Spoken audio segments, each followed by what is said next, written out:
समय की बात है। विक्रम नाम के एक राजा हुआ करते थे। विक्रम को अपनी पत्नी भाग्यवती से बहुत प्यार था।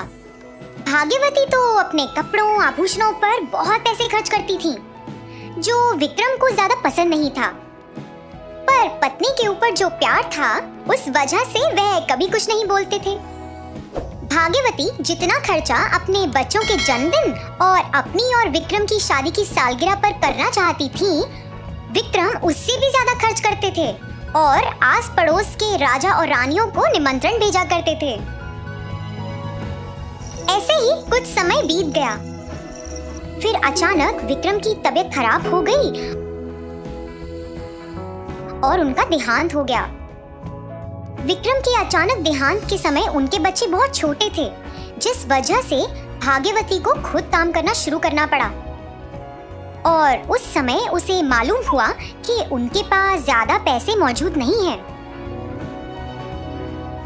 विक्रम ने अपनी पत्नी भाग्यवती पर कभी कोई मुश्किल नहीं आने दी और उन्हें हमेशा रानी की तरह रखा। मगर अब उनके अचानक देहांत के बाद भाग्यवती को उनका मूल्य मालूम हुआ। अब तो कपड़ों, सुंदरता और आभूषणों पे खर्च किया करने वाली भाग्यवती को जब पता चला कि पैसे नहीं है, तो उसे आगे क्या करना है वो समझ ही नहीं आ रहा था।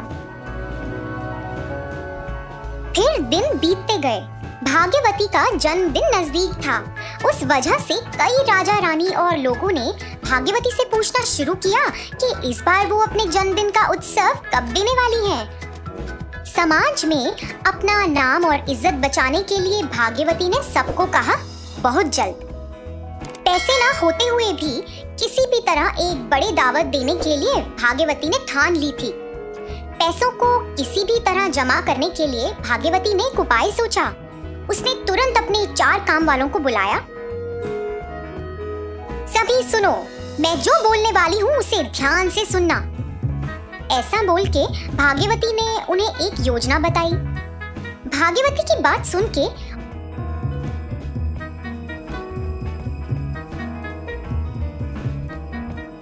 उनके नौकर रात के समय भूतों की तरह सफेद कपड़े पहन के गांव में गए। चारों मिलके एक एक घर में प्रवेश करे।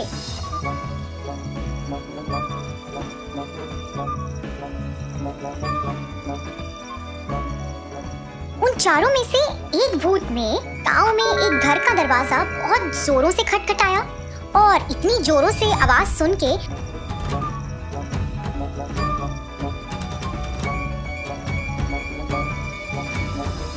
जब उस घर के लोग बाहर आए तो वहां तो कोई भी नहीं था। उसने दरवाजा बंद किया और वापस सोने चला गया। वापस से उस भूत ने दरवाजा खटखटाया। फिर दोबारा घर के लोग बाहर आए तो फिर देखा कि घर के बाहर कोई भी नहीं है। फिर से उसने दरवाजा बंद किया और घर के अंदर चला गया। इसी तरह वापस उस भूत ने 2-3 बार दरवाजा खटखटाया। अब उस ग्रामवासी को बहुत गुस्सा आया और गुस्से में वो घर से बाहर निकला। ओ, कौन है वहाँ? मजाक मत करो, बाहर निकलो जल्दी। जैसे ही उस आदमी ने ऐसा बोला, वो भूत बाहर निकल के आया और अपने भयानक रूप में उसके सामने जा खड़ा हुआ। उसे देख के वो आदमी तो डर के मारे भाग गया और जैसे ही वो भाग गया, उस भूत ने घर के अंदर जाकर पूरा सामान चुरा लिया। दूसरे भूत अवतार पहने हुए आदमी ने एक और ग्रामवासी के घर के अंदर चुपचाप प्रवेश करके वहां सोते हुए घर के निवासियों को डरा के जगा दिया। जब वो लोग नींद से जागे तो उन भूतों को वहां देखकर डर गए और वहां से भाग गए। जब सब घर के निवासी घर से भागे तो दूसरे भूत ने भी उस घर में रखा सारा धन दौलत चुरा लिया। बाकी 2 भूत के अवतार पहने हुए आदमी चुपचाप किसी और घर में घुस के वहां सोए हुए ग्रामवासियों की चारपाइयों को उठा के दूर कहीं गांव में रख दिए। फिर वापस उनके घर में आकर रखी हुई धन दौलत को चुरा लिया। जब वो ग्रामीण वासी सोकर उठे तो उन्हें देख के आश्चर्य हुआ, तो वो अपने घर से कहीं दूर आ चुके हैं। डर के मारे वो भाग के वापस अपने घर के पास आए। बाकी ग्रामीण वासियों को बुलाकर पूरी घटना बताई। इस घटना के बाद गांव के निवासियों के मन में एक डर सा बैठ गया।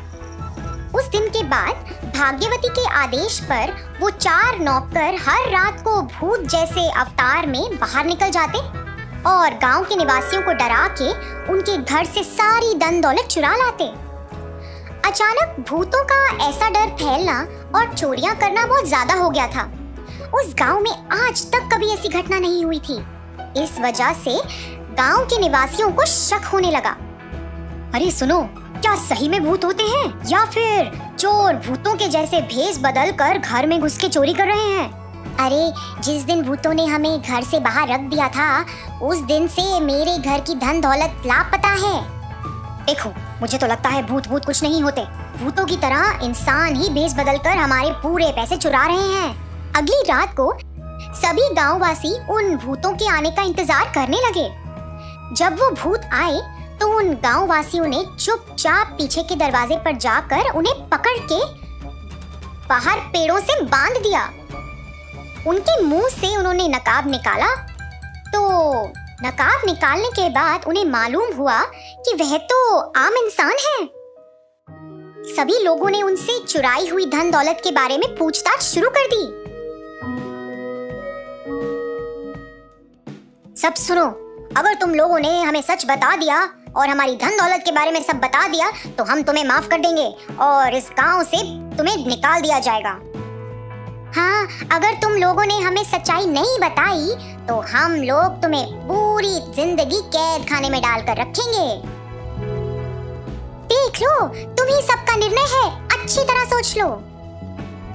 जैसे ही उन चोरों ने उन बातों को सुना तो वो चोर डर गए और उन्होंने बोला कि ये सब तो महाराजा विक्रम की धर्म पत्नी भाग्यवती उनसे करा रही है। ये सब भाग्यवती की ही योजना है। गांव निवासियों ने जैसे चोरों से वादा किया था, उन चोरों को गांव से निकाल दिया और आदेश दिया कि वापस ना आए। रानी भाग्यवती की ये सच्चाई जानकर लोगों को बहुत उदासी हुई। गांववासी तो विक्रम की बहुत इज्जत करते थे, तो इसी वजह से उन्होंने सोचा कि भाग्यवती को सीधी तरह इस बारे में पूछ लेने के अलावा उनके पास और कुछ तो बेहतर नहीं है। भाग्यवती अपने नौकरों और धन दौलत का इंतजार कर रही थी। रात होती गई पर भाग्यवती बिना सोए हुए अपने घर की खिड़की से बाहर देखने लगी। तभी उसे पायल की आवाज सुनाई दी। भाग्यवती ने देखा तो एक काला आकार जैसा कुछ दिखा, जिसे एक लंबी चोटी थी और जिसके सर पे 5 मटके रखे हुए थे। उसे लगा कि वो तो उसके नौकर हैं जो भूत के बेस में वापस आ रहे हैं। तो वो ये सब देखकर बहुत खुश हो गई। अरे वाह, मगर मेरे काम वाले तो सफेद कपड़े पहने हुए थे, पर ये तो काले कपड़ों में है। उसके अलावा इसके सिर पे 5 मटके भी हैं। कुछ समझ नहीं आ रहा। अरे क्या ये सच्ची का भूत तो नहीं है ना? ऐसा देखकर भाग्यवती बहुत डर गई। वो डर के मारे पसीने में भीग गई थी, पर थोड़ी हिम्मत करके वो खिड़की के बाहर झांक के देखती रही तो उसने देखा कि वो भूत अपने सर के ऊपर रखे हुए 5 मटके भाग्यवती के घर के बाहर छोड़कर चला गया था। भाग्यवती को तो कुछ समझ ही नहीं आ रहा था कि क्या चल रहा है। वो डर के मारे अंदर भाग के चली गई। पूरी रात भाग्यवती को पायल की छन छन और चीखें सुनाई दी। उसी वजह से वह डर डर के सो ही नहीं पाई। फिर जैसे ही सुबह हुई, वह जल्दी से गांव के स्वामी के पास गई और उन्हें पिछली रात की पूरी घटना सुनाई। माते, वो कोई आम भूत नहीं है। वैसे मटके रखने के पीछे एक बड़ा राज है। वो भूत पूरे गांव में घूमते हैं और जिसकी अंतरात्मा और गुण बहुत ज्यादा खराब हैं, उनके घर के सामने 5 मटके रख के चले जाते हैं। आने वाले 5 दिनों में बाकी भूत भी उस घर के चक्कर काटेंगे और उस घर के निवासियों को उठा के ले जाएंगे और फिर उन्हें खा भी लेते हैं। हे भगवान, मैं इस झंझट से बाहर कैसे आऊं स्वामी जी? माते, इसके बस 2 ही समाधान है। एक, तुम अच्छे के लिए बदल जाओ, और दूसरा, घर के सामने रखे हुए उन मटकों को निकाल दो। स्वामी जी के उपाय देने के बाद भाग्यवती ये सोचती है कि अच्छे के लिए तो बदल नहीं सकती है वो, पर घर के सामने रखे हुए मटकों को हटा सकती है, और ये तो बहुत आसान है। तो जैसा उसने निर्णय लिया था, उसने अपने घर के सामने रखे हुए मटकों को दूर फेंक दिया, पर वो मटके वापस अपनी जगह पे लौट आए। भाग्यवती ने कई बार उन मटकों को हटाने की कोशिश करी, मगर हर बार वो मटके वापस उसी जगह पे आ जाते थे। आखिर में भाग्यवती बहुत निराश हो गई और उसे लगा कि अब तो वो मटके वहां से नहीं हटा सकती, और चुपचाप डर के वो घर के अंदर आ गई। हे भगवान, मैंने कई बार इन मटकों को फेंका, मगर ये तो अपनी जगह पर वापस चले आते हैं। इसका एक ही मतलब है कि स्वामी जी का बताया हुआ दूसरा उपाय काम नहीं कर रहा है। मतलब मुझे पहला उपाय ही अपनाना पड़ेगा। मुझे गांव वालों से चुराया हुआ धन उन्हें वापस लौटाना पड़ेगा।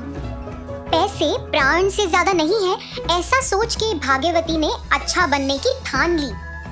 वो अपने पास चुराई हुई धन दौलत को लेकर गांव में गई और सबको उनकी धन दौलत वापस लौटा दी और अपनी गलती मान ली। गांव वालों ने जो योजना बनाई थी वो सफल हुई। गांव वालों की भूत की योजना की वजह से भाग्यवती में इतना बदलाव आया। इसके बाद सभी लोग गांव में खुशी खुशी रहने लगे।